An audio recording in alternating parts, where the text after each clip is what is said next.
देश में लोकसभा चुनाव और महाराष्ट्र में विधानसभा चुनाव, ये दोनों चुनाव महायुति के तहत शिंदे की शिवसेना, बीजेपी और अजीत पवार की एनसीपी गठबंधन के तहत देख चुके हैं और कहीं ना कहीं कहा जाए तो जीत भी चुके हैं दोस्तों। महाराष्ट्र में हालांकि लोकसभा चुनाव में उतना बेहतरीन प्रदर्शन नहीं हुआ था, बहुत ही गलत तरीके से चीजों को पेश किया गया, जिसकी वजह से प्रदर्शन जो है महायुति का बहुत खराब सामने आया, जिसमें सबसे ज्यादा खराब प्रदर्शन भारतीय जनता पार्टी का था। उसके बाद भी धीरे धीरे करके अगर चीजों को सुलझाने में सबसे अहम भूमिका निभाई तो वो नो डाउट एकनाथ शिंदे थे। महायुति में एकनाथ शिंदे का शामिल होना या उस गठबंधन को क्रिएट करना अगर कहीं से शुरुआत हुई तो उस समय हुई दोस्तों, जब 2 से 3 साल पहले महाराष्ट्र में बड़ा फेरबदल हुआ था, सत्ता पलटी थी, अचानक 40 विधायक लेकर एकनाथ शिंदे सूरत पहुंच गए थे। भारतीय जनता पार्टी और एकनाथ शिंदे ने अचानक ऐलान कर दिया कि हम महाराष्ट्र में सरकार बनाने जा रहे हैं। उस समय जैसा मैंने कहा, संख्या में 40 तकरीबन ऐसे विधायक थे जो उद्धव ठाकरे का साथ छोड़कर एकनाथ शिंदे के साथ चले गए। लेकिन उनमें से कई ऐसे विधायक थे दोस्तों जिसको उस समय वाई कैटेगरी की सुरक्षा मिली थी, क्योंकि बहुत से ऐसे विधायक, जब भी ऐसा तख्ता पलट होता है, जब भी ऐसा फेरबदल होता है किसी भी राज्य में, जब भी ऐसी सरकारें जो है वो पलटती हैं या बदली जाती हैं, उस समय एक दूसरे पर आरोप प्रत्यारोप का दौर इस कदर जारी हो जाता है कि लगातार उसको लेकर धमकियां जो है एक दूसरे के नेताओं को मिलनी शुरू हो जाती है, जिसकी वजह से ये बड़ा फैसला लिया गया सरकार की तरफ से और उनको वाई कैटेगरी की सुरक्षा मिली। लेकिन अब ऐसा क्या हो गया है जिसकी वजह से दोस्तों अब 20 विधायक शिंदे शिवसेना के नाराज हैं, ना सिर्फ एकनाथ शिंदे से बल्कि देवेंद्र फडणवीस से भी। हालांकि एकनाथ शिंदे से जो नाराजगी है वो तो उनके सामने शिकायत करके ही अब दूर की गई है। शिकायत की गई है देवेंद्र फडणवीस की कि 20 विधायकों के साथ जो किया गया है वो सही नहीं है। अब ऐसा क्या किया गया है जिसकी वजह से इतना बवाल हो गया महाराष्ट्र में, ये आपको इस खबर में बताएंगे। आखिर तक इस वीडियो को जरूर देखिएगा। नमस्कार दोस्तों, मेरा नाम है जयंती झा और आप देख रहे हैं देश नीति। जैसा मैंने शुरुआत में ही बताया, 40 विधायक एकनाथ शिंदे के साथ तब गए थे जब महाराष्ट्र में बीते कुछ साल पहले सरकार बदली और नई सरकार बनी। जो गठबंधन पहले तक बीजेपी और शिंदे शिवसेना का था, बाद में इसमें अजीत पवार भी ऐड होते हैं और अजीत पवार के साथ वो विधायक जो एनसीपी तोड़कर आते हैं उनके साथ वो भी ऐड हो जाते हैं दोस्तों। अब कई ऐसे विधायक जिनको उस समय वाई कैटेगरी की सुरक्षा दी गई थी, उन विधायकों की सुरक्षा में कमी की गई है, जिसमें से 20 अकेले शिंदे शिवसेना के विधायक हैं जिनकी सुरक्षा में कमी की गई है दोस्तों।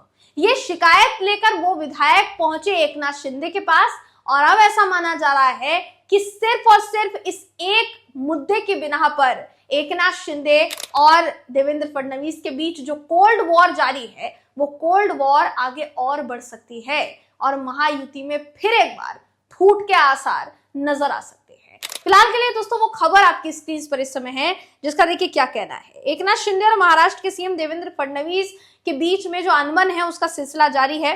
हाल ही में गृह विभाग ने राज्य के सभी विधायक और प्रमुख नेताओं को दी जाने वाली सुरक्षा में कमी की है। हालांकि ऐसा नहीं है कि इसमें सिर्फ और सिर्फ 20 विधायक जो है वो अकेले शिंदे शिवसेना के, ये बात सच है कि 20 विधायक शिंदे शिवसेना के हैं, मगर उसके अलावा बीजेपी के भी कई विधायकों की सुरक्षा में कमी की गई है। एनसीपी के भी कई विधायकों की सुरक्षा में जो है कमी की गई है दोस्तों। जिन विधायक और नेताओं को गंभीर खतरा नहीं है उनकी सुरक्षा की समीक्षा की गई पहले, और उसके बाद ये निर्णय लिया गया, फैसला लिया गया कि जिन जिन को अब कम धमकियां मिल रही है या कम थ्रेट्स मिल रहे हैं उनकी सुरक्षा में कमी की जाएगी, ये कहा गया दोस्तों। शिंदे सेना के 20 विधायकों की सुरक्षा कम की गई है, जिसको लेकर जितने भी विधायक हैं ये पहुंच गए एकनाथ शिंदे के पास। 40 विधायकों, 12 सांसदों को वाई सुरक्षा, वाई कैटेगरी की सुरक्षा जो है दोस्तों उस वक्त दी गई थी।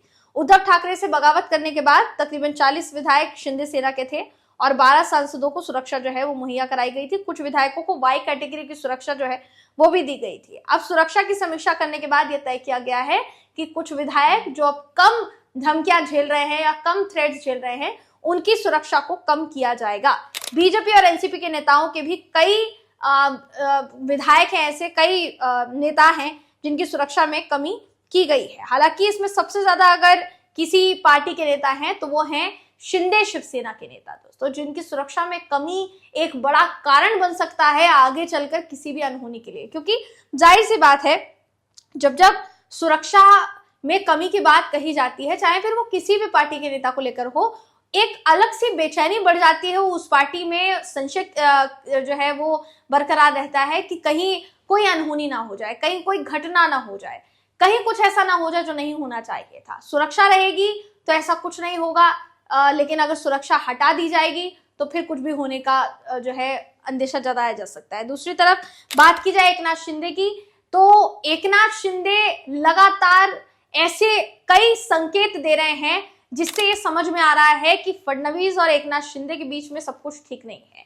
एक तो ये बड़ा मामला है ही कि उनके 20 विधायकों की सुरक्षा जो है वो हटा दी गई है, लेकिन उसके अलावा जो फैसले लिए जा रहे हैं एकनाथ शिंदे द्वारा, सीएम की कुर्सी पर ना होकर भी सीएम जैसे फैसले जो लिए जा रहे हैं, वो देवेंद्र फडणवीस को कहीं ना कहीं जलन की भावना उनके अंदर ला सकते हैं। ऐसा मैं क्यों कह रही हूं दोस्तों?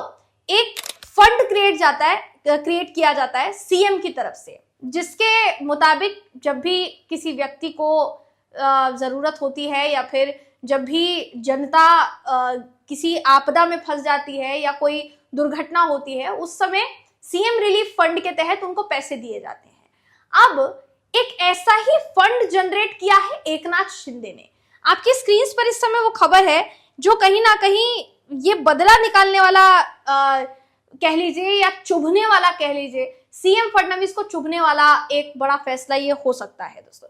ये जो खबर है देखिए कहती है कि देवेंद्र फडणवीस और डिप्टी सीएम एकनाथ शिंदे के बीच अनबन की स्थिति इससे और ज्यादा बढ़ गई, क्योंकि एकनाथ शिंदे ने अपने मंत्रालय में deputy CM medical aid cell की स्थापना की है और इसका मुखिया अपने करीबी लीडर मंगेश शिवाटे को बनाया है। मंगेश शिवाटे वो है दोस्तों, जब तक एकनाथ शिंदे मुख्यमंत्री रहे तब तक जो सीएम रिलीफ फंड था उसकी देखरेख वो करते थे। अब जब वो डिप्टी सीएम बने हैं तो एक अलग फंड जनरेट जो है किया है, एक अलग रिलीफ फंड जनरेट किया है एकनाथ शिंदे ने, और उसकी देखरेख के लिए फिर से इनको ही चुना है दोस्तों, मंगेश शिवाटे को ही चुना है। क्योंकि जब अभी हाल ही में सीएम के तौर पर देवेंद्र फडणवीस ने शपथ ली तो सबसे पहला काम जो उन्होंने किया वो इनको हटाने का ही किया, यानी मंगेश शिवाटे को हटाकर किसी और की नियुक्ति उस पद पर की गई। अब उसके बाद से देखा जाए तो पहले मंगेश शिवाटे सीएम रिलीफ फंड की सारी देखरेख करते थे, लेकिन उसके बाद से कोई और उसकी देखरेख करने लग गया। तो अब जब एकनाथ शिंदे ने अपना एक नया रिलीफ फंड जनरेट किया है तो उन्होंने मंगेश शिवाटे को जिम्मेदारी सौंपी है कि जो भी देखरेख होगी ये तुम ही करोगे। ऐसे में ये बड़ी अनबन के संकेत नजर आ रहे हैं कि देवेंद्र फडणवीस जिनको हटाते हैं उनको अपने करीबी के तौर पर अपने एक नए रिलीफ फंड की देखरेख के लिए एकनाथ शिंदे रख लेते हैं। इसको आप क्या करेंगे दोस्तों? राजनीति में छोटी छोटी सी बात भी ना एक बड़ा संकेत देती है। छोटी छोटी सी बात भी, कोई किसी से मुलाकात कर रहा है, कोई किसी को लेकर नाराजगी जाहिर ना करते हुए भी कुछ कह जा रहा है, या कोई कुछ ना कहते हुए भी बड़े बड़े फैसले ले रहा है, इसे राजनीति में सबसे बड़ा संकेत माना जाता है। और फिलहाल के लिए महायुति में इसको एक बड़े संकेत के तौर पर देखा जा रहा है जो एकनाथ शिंदे कर रहे हैं। और वहीं देवेंद्र फडणवीस की तरफ से जो फैसले लिए जा रहे हैं वो तो अलग ही है दोस्तों, गृह विभाग की तरफ से जो फैसले लिए जा रहे हैं वो तो अलग ही है। तो सबसे बड़ा सवाल यही खड़ा होता है कि ये सारी चीजें जो हो रही है महायुति में, क्या इसे एक बड़ी जंग के तौर पर, संकेत के तौर पर ना देखा जाए, जंग के इशारे के तौर पर ना देखा जाए, फूट के इशारे के तौर पर ना देखा जाए? आपकी क्या राय है कमेंट करके हमें जरूर बताइएगा। अगली वीडियो में आपसे फिर मुलाकात होगी, तब तक के लिए नमस्कार।